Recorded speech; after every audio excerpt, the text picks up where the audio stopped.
Hey guys, we're Belinda95, recording live from the local county prison cell. I have been fucking, like, busy as hell for the last week or two, so, I haven't really had much time to jump on and do this. So, I'm gonna do one more, not silly fight, but one more, like, less traditional death battle, if there is such a thing. And it'll be, back into the normal stuff I look into. Again, knock wood, but hopefully after I make this episode, they're not going to reveal like the next episode or something. And hopefully I won't misconstrue a Death Battle podcast discussion as an actual death battle, but that never happened, and you can't prove that that happened. So, today, I'm just looking at a fight that I saw, and I was like, that's kind of dumb. And then I looked at it and I was like, because I'll explain in a second. But I was like, ah, shit, that does kind of work. So it's the spy from T Fortress 2 versus the imposter from Among Us. So the reason I thought this was stupid is that TF2 is one of those games where like because the characters are so like stock, like they have personalities but not a ton of personality. They have backstory but not a ton of backstory. They're very like what they do and who they are just on face value, right? Which makes it really easy to pit them against a bunch of characters. Characters like that are very easy to do matchups with because you just find the closest similar thing and then you throw them in, right? So like sniper, you just pit him against another sniper, right? Fucking pyro, just pit him against another fire guy. Like that's the way people look at it, and I absolutely hate that. I hate basing fights on anything um really really simple. Like if okay, inevitably if there's two ice characters, yeah, you can make a death battle out of them, but I'd rather it be like actually a good fight with a reason to happen rather than just say, oh, well, they're two ice characters, so just throw them against each other. I've said this before, but like, there's a such thing as like character overtaking, the just similarities in terms of, the upfront similarities.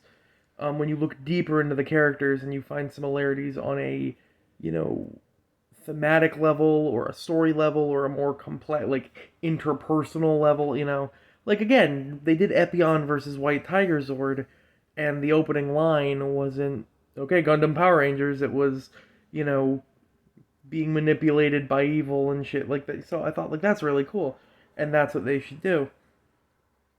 I'm not saying you don't put them against giant robots, I'm saying you put them against giant robots who can relate. But anyway, so normally I'm like, ah, shit, I would avoid putting TF2 characters because there's no right answer, and all of the other answers are wrong. Like, let's put it that way. There's no right TF2 character to put in a death battle. They did Tracer and Scalp, but they didn't really like have to.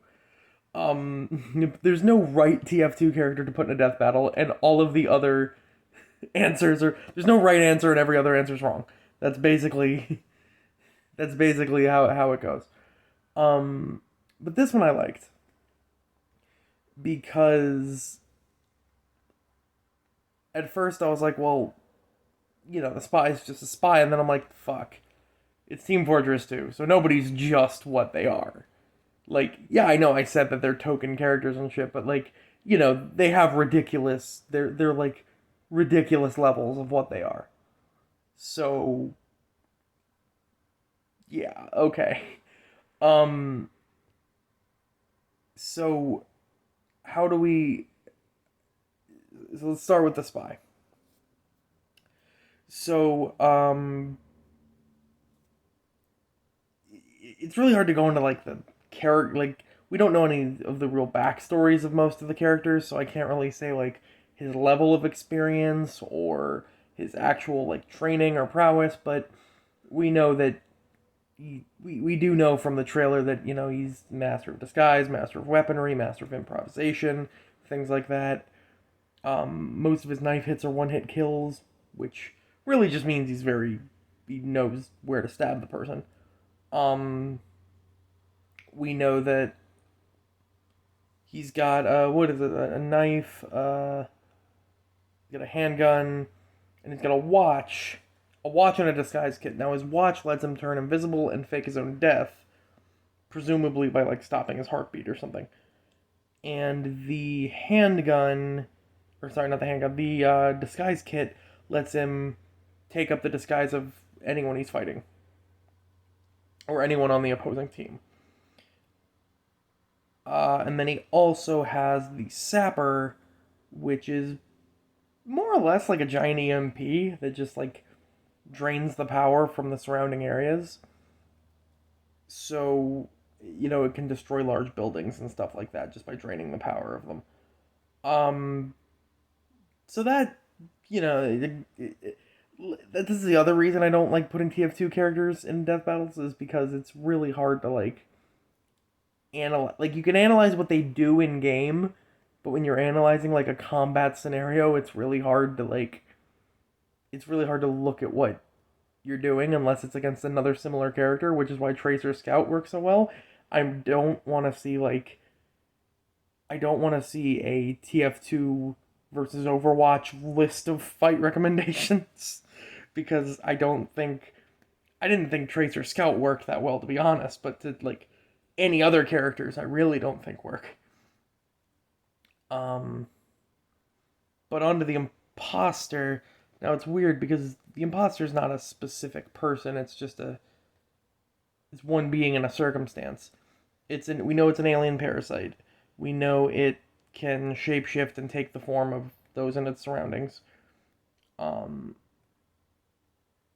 so in Among Us, what is it? The people are like 3 feet tall, and the according to the actual like database, the people are like 3 feet tall and they weigh like what is it like 60 pounds or something like that.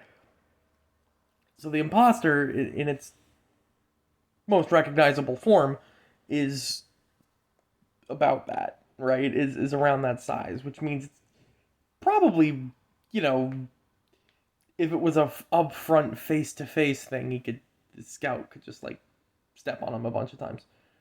Um, but it usually doesn't end like that. We know it can use that shapeshifting ability to crawl through vents and do that significantly faster than any other person can walk in the game. Then again, they're 3 feet tall, but it can make it from one end of the stage to the other like really fast. So that's high speed. It's presumable that its regular form is much more high speed accessible. It has a kind of like xenomorph tongue sort of thing going on where it can just spike people through the head and instant kill them. I don't know if you'd consider the ghost to be in canon, but we know that the imposter can mess with like electrical systems and stuff like that. So how do you break down this fight? So the unfortunate thing about this fight is that in an upfront situation, well, you wouldn't have these two characters like fighting up front. You know what I mean? They wouldn't just be running up to each other fighting. It'd be like Snake Sam Fisher, like they'd be sneaking around and doing shit. And it would end with an upfront confrontation, but it's actually a lot like I remember what one of them would have Chad or Ben said in a Q&A panel. They said like Snake Sam Fisher is an awesome fight, but realistically, if we were being accurate, all that you would see in the fight was like a background for 5 minutes, and then you'd hear a gunshot, and then one of them would be dead. And that's kind of like, I mean, obviously they're not gonna do that with, but like that's kind of like what this fight is. It's like for both of these characters to fight at their fullest, to fight at their, the height of their ability, um, to the extent where it doesn't prevent the other from doing the same. You know, both characters would have to be hidden or blending into their environment. Well, they don't look like each other, so one of them's gonna stick out. I mean, I guess if you were in the Among Us ship and like Spy was disguising himself as the crew, which would also make him like 3 feet tall if he can do that. Maybe then you could have literally a game of Imposter, but like, or a game of Among Us, but Spy is there also and has his equipment. But the weird thing is, like, again, they both have the ability to like mess with electrical equipment and stuff, but so really all this does is make it's a game of Among Us, but there's two imposters. Like that's all this is, essentially. And eventually everyone else is gonna die and they're gonna realize that each other and then so really it comes down to who has the best chance of surviving an encounter, because once you survive the encounter, you're putting the other person on like the defensive. Like when if you survive the encounter, you get away, and then the other person's on the defensive. I think in this situation, the imposter wins, just because of that high mobility movement through things like through narrow spaces, like vents and stuff. Like yeah, Spy could fake his death, but I that would that could come into play too. I just don't see that being as like universally usable, because that's a skill that's only usable in the event that he's, supposedly killed.